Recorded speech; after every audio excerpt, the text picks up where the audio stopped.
nothing like a little warm-up montage to get the blood flowing. Welcome viewers, this is Windshear bringing you an in-depth weapon analysis of the QBB 95-1 Battlefield 4, my #1 weapon in Battlefield 4. And what's this? You see a little keyhole? You know, I love a good little peep show when I can, so let's see what we can see looking through the keyhole here. Love this weapon, guys. I mean, like I say, this is my #1 used weapon in Battlefield 4. I don't know how many kills I have with it, roughly 2,000 I'm guessing off the top of my head. I forgot to look at my stats before I made this video, but there's a reason why. This is essentially an assault rifle on steroids. Here's the stats from the QBB 95. 81 rounds in the magazine, 25 damage, 18 min, but look at that recoil. Practically no recoil, vertical or side to side. Incredible hip fire accuracy. In the comparable support class weapons, the LSAT's pretty close to it, but not quite as good as the QBB with its hip fire accuracy. But look at that AK-12C. An assault weapon. Look at these two stats. Really, the QBB 95 is nearly identical. I mean, aiming down sights, vertical, horizontal recoil. I mean, this weapon is essentially an assault weapon. We know how accurate the AK-12C is. Essentially an assault weapon on steroids, but yet people don't use it. Wake up, viewers. Wake up. Support class is the class. This class and engineer, really, I'm arguing, make the other two classes really kind of obsolete. Recon and assault, to me, the more I play this game, the more I understand it. I'm really observing that those two classes are just, frankly, somewhat useless. I mean, they're great on those 1-on-1 TDM domination matches, particularly assault is. Recon's a very, very niche type of class. I mean, you got bolt-action sniper rifles, beastly weapons, don't get me wrong, they put me down all day at range, but other than that, what good are they? They sit back, they're out of the battlefield, they're out of the combat zones, they're not taking out vehicles, they're not capturing objectives.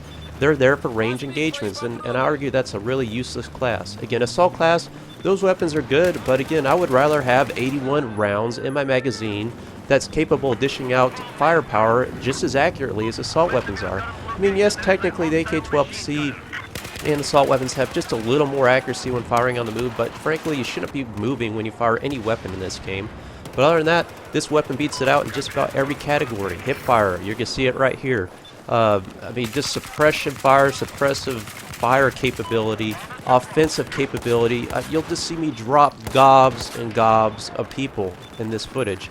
This is a montage weapon. I mean, I don't know, you guys will see here a couple highlights from previous clips I've got montages. This weapon here, firing from the hip, bring it on. I mean, even guys that spawn in that got slight amount of invulnerability, you'll still put a lot of bullets on them, suppress the hell of them, clean them up with the pistol. But here, montage moments. I mean, coming up, team wiping the team. Just incredible killing potential with support class. And this weapon is really technically, statistically, and in my hands, physically, in the field, my actual field experience with this weapon is probably the most accurate support class weapon out there. I really like the LSAT. I've deemed the LSAT the best support class weapon.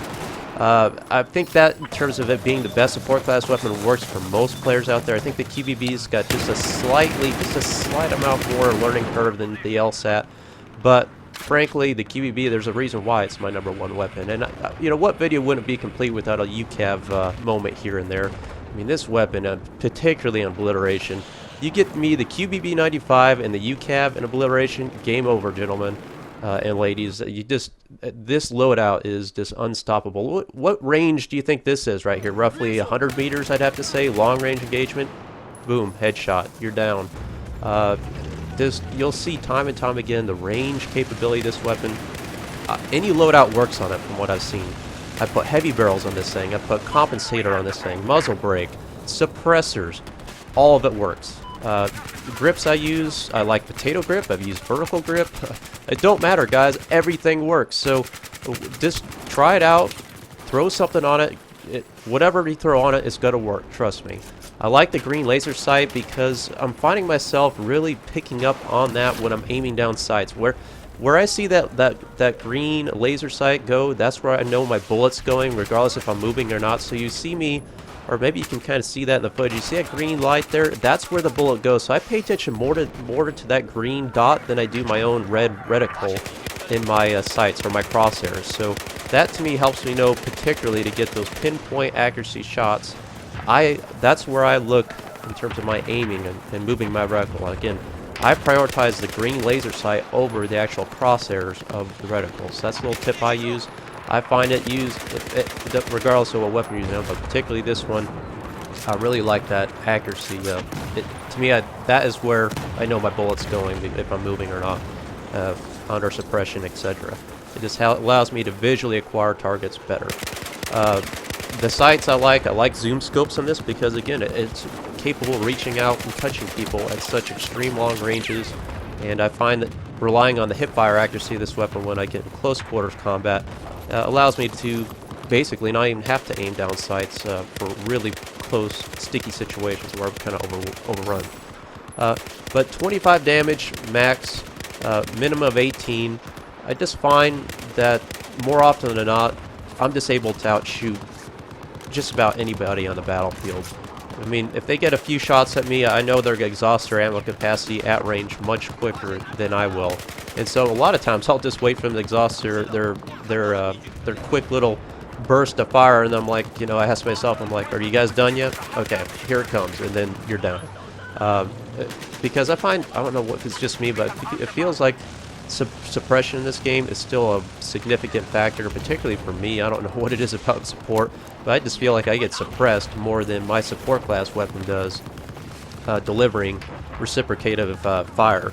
I feel like these support class weapons, whether I'm firing a big LMG or one of these QBBs or, you know, the quote light LMGs, this is right there between me and that player. We had a little exchange going on, so there's some underlying writing there. But I feel like suppression, and particularly support, is really not nearly as effective as it used to be. But it's still there. It's just that's my own personal perspective. Is I just feel like I'm not ditching out as much as I used to in Battlefield 3. Players aren't affected by it as much. But again, I mean, the UCAV right out there, taking out the bomb carrier, going back to long-range engagements. I mean, this weapon is just devastating on the battlefield, and I, for life of me, cannot understand why people are not using this weapon. It's great. I mean, the recoil is next to nothing. A 0.2 vertical recoil, I mean, that's nothing, guys. I mean, if you really want to even negate it more, put a muzzle brake on it. Heavy barrel is a great complement as well. I mean, you really get an accuracy boost on that. There's this. The bottom line is, guys, nothing is bad about this weapon. Really, there really isn't. I mean, the fire rate's a little bit lower, but 650 rounds a minute. I argue that I think that's the Goldilocks of fire rates. That really allows me to not only get a good amount of offensive firepower, but also allows me to keep my weapon under control. I find so many times, like the higher fire rate weapons, like the MG4 or the M249 at 800 rounds per minute, it's just too much. It gives you too much vertical recoil. It's too hard to get bullets on target. That's what it boils down to. So I strongly endorse this class. This is why it's my #1 weapon. This is why I love this weapon so much. I hope you guys like this video. This weapon is a beast. Beast mode on, QBB 95. Go out and try it out. Support class for the win. Thanks for watching, guys. I'll talk to you later.